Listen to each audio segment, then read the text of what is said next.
Halo semuanya, saya Vida Mastrika. Dalam video sharing tentang Music Information Retrieval, kali ini saya akan membahas tentang mood detection dan emotion recognition. Pada beberapa video sebelumnya, saya sudah membahas tentang bagaimana caranya kita mengelompokkan emosi dari seseorang. Nah, kalau ada dari kalian yang belum menonton video tersebut, saya sarankan untuk menonton video tersebut terlebih dahulu sebelum menonton video ini. Link dari video tersebut sudah saya sediakan di description box di bawah. Oke. Jadi dalam music similarity, selain musik itu bisa dianggap mirip berdasarkan komponen dari audionya atau juga bisa dikelompokkan berdasarkan genrenya, musik juga bisa dikelompokkan atau dianggap mirip berdasarkan emosi yang ada di dalam musik tersebut atau emosi yang dihasilkan setelah pendengar mendengar musik tersebut. Oke, ayo kita langsung lanjut ke materi kali ini.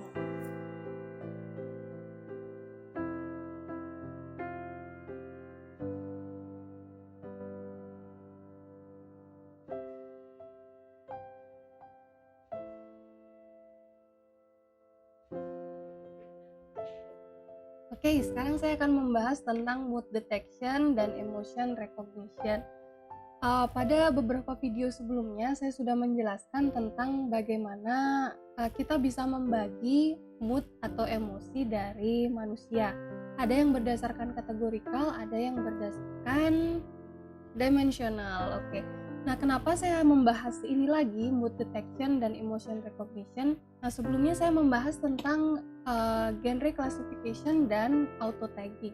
Itu kita mengelompokkan musik berdasarkan genre dan tag tertentu dari musiknya. Nah, sebenarnya musik itu juga bisa dikelompokkan berdasarkan mood yang ada pada musik tersebut atau berdasarkan mood atau emosi yang nantinya akan dirasakan pendengar saat mendengarkan musik tersebut.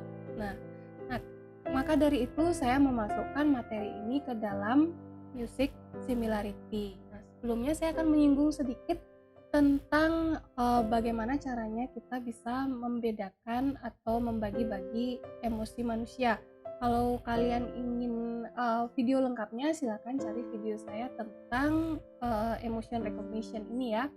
Pertama, kita punya categorical mode. Categorical mode ini ada yang membagi emosi dalam 6 emosi dasar. Emosinya ini sangat berbeda dan universal, semua orang merasakannya dengan batasan-batasan yang jelas dalam memisahkan keenam emosi ini. Keenam emosi ini ada sedih, marah, terkejut, takut, jijik, dan juga senang. Nah, itu dia categorical mode. Dimensional model di sini perbedaannya dengan categorical model adalah di sini adanya sumbu ini ya, ada berdasarkan sumbu arousal dan valence. Valence ini adalah power atau kekuatan, arousal ini adalah gairah. Jadi setiap keadaan emosional dapat terus direpresentasikan sebagai kombinasi linier dari nilai-nilai dalam dua dimensi ini. Misalnya emosi yang ini ya, happy, di sini nilai arousalnya berapa, kita bisa lihat di sini. Nah, nilai arousalnya berapa, terus nilai valence-nya berapa. Misalnya di sini ada ngantuk ya, sepertinya di sini ada nilai arousalnya berapa, nilai valence-nya berapa. Nah, contohnya seperti itu. Itu untuk yang dimensional model. Nah, dalam penelitian music information retrieval ada beberapa cara yang digunakan untuk mengenali emosi yang ada pada musik ya. Sebagian besar penelitian menggunakan fitur audio atau lirik ataupun keduanya. Ya, ada fitur audio, fitur lirik ataupun keduanya. Audio features yang biasa digunakan untuk emotion recognition ada energi, tempo, rhythm, harmoni atau melodi, dan juga spectral feature seperti MFCC, spectral centroid, dan spectral flux ya. Untuk lirik ini kita bisa punya memakai n-gram atau n urutan kata. N ini adalah angka, bisa diganti dengan 3, 5 atau yang lainnya.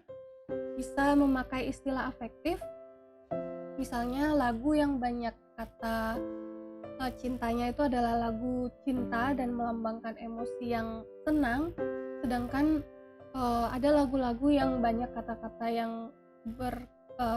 emosi negatif, itu kita bisa masukkan ke lagu-lagu yang sedih, misalnya seperti itu. Fitur style seperti jumlah kata unik juga bisa digunakan, jumlah kata per menit, dan rasio kalimat yang berulang. Oke. Yang tadi itu fitur-fiturnya berasal dari intrinsik lagunya ya. Ada audio yang berasal dari file audionya dan lirik yang berasal dari apa yang diucapkan oleh penyanyinya. Nah, sekarang emosi itu juga bisa dirasakan oleh para pendengar musiknya ya. Kalau tadi itu emosi yang ada di dalam musik, nah sekarang bagaimana caranya kita mengenali emosi yang ada pada pendengar musik saat dia mendengarkan musik. Caranya itu adalah kita bisa menggunakan alat EEG atau elektroencephalogram untuk mendapatkan data gelombang otak manusia saat sedang mendengarkan musik. Nah, itu kan berarti kayak alam bawah sadar kita ya. Kita mungkin bisa memanipulasi data kalau kita dikasih kuesioner. Nah, kalau dengan EEG ini kita nggak bisa berkutik lagi ya. Jadi, emosi yang didapat adalah emosi pendengar saat mendengarkan musik. Nah, alat EEG itu akan dipasang di kepala kita saat mendengarkan musik. Gelombang otaknya akan masuk ke dalam sistem langsung dan nanti akan klasifikasi apa emosi yang kita rasakan saat mendengarkan musik. Nah, dalam emotion recognition ini juga menggunakan metode machine learning. Yang biasa digunakan adalah KNN, SVM, dan model regresi. Model regresi ini lebih banyak digunakan untuk kalau kita mengklasifikasi moodnya itu berdasarkan dimensional model ini ya. Kalau yang lainnya KNN atau SPM itu berdasarkan kategorikal model. Jadi 6 emosi dasar seperti ini akan menjadi 6 kelas yang berbeda. Kalau regresi itu nanti bisa digunakan untuk yang dimensional model. Oke. Contohnya penelitiannya adalah multimodal music mood classification using audio dan lirik. Oke, ini tadi saya sudah jelaskan sedikit apa saja yang bisa digunakan fitur-fiturnya. Kalau kalian mau membaca lebih jauh, silakan klik link dari paper ini yang sudah saya sediakan di description box ya. Oke, selanjutnya ada penelitian lainnya juga. Bagaimana caranya kita menentukan mood dari sebuah lagu, itu kita pakai game. Sama seperti game yang menggunakan untuk menentukan tag yang saya jelaskan di video yang sebelumnya. Jadi ini kolaboratif game untuk memberikan label mood pada sebuah musik. Caranya mirip dengan yang tag itu ya. Jadi kalau kita memberikan mood yang sama dengan orang yang lain, itu kita akan mendapatkan poin. Nah, jadi di sini untuk memberikan label mood pada musik dibungkus dalam sebuah kegiatan bermain ya. Nah, saat ini music emotion recognition adalah bidang yang baru di dalam music information retrieval, tapi sangat populer. Jadi banyak sekali peneliti yang meneliti tentang emosi yang berkaitan dengan musik ya. Peneliti saat ini masih berfokus pada variasi fitur yang sudah terbukti bekerja baik untuk task lainnya. Nah, kalau tadi kalian perhatikan fitur audio yang digunakan untuk mencari mood itu sama juga dengan fitur audio yang digunakan untuk mengklasifikasikan musik berdasarkan genre. Ya, ada beberapa fitur yang sama juga digunakan. Jadi fitur tersebut memang sudah bekerja baik untuk task lainnya seperti genre classification, tapi untuk di emotion recognition ini masih diinvestigasi atau dicari tahu lagi keefektifan fitur-fitur tersebut ya. Selanjutnya, belum ada dataset atau data yang terstandarisasi yang dapat digunakan untuk emotion recognition ini karena masih baru ya. Jadi semua peneliti masih mencoba kombinasi fitur yang nantinya paling cocok untuk emotion recognition. Yang terakhir, penelitian tentang emotion recognition ini sangat bervariasi. karena jumlah dan jenis emosi yang digunakan pada setiap penelitian itu berbeda. Nah, tadi coba kita lihat yang di categorical theory. Categorical theory ini ada yang membagi menjadi 6, tapi ada juga yang membagi menjadi 4, lebih sedikit ya. Jadi tergantung nanti dia pakai pembagian yang mana, ada yang lebih banyak, ada yang lebih sedikit.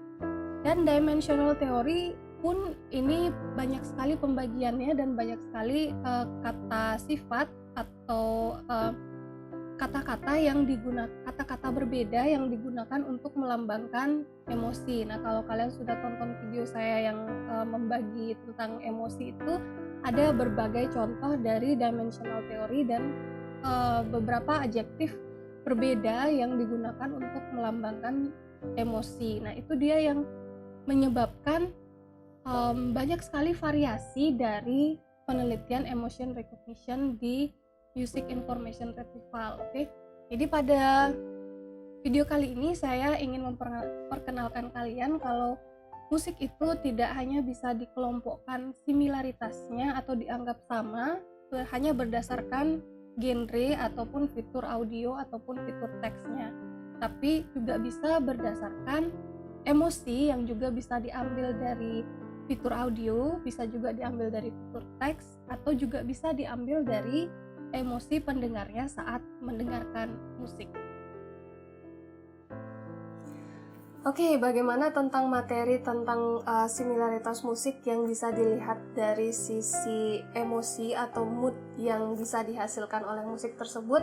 Semoga dapat menambah minat kalian untuk belajar lebih lanjut tentang Music Information Retrieval.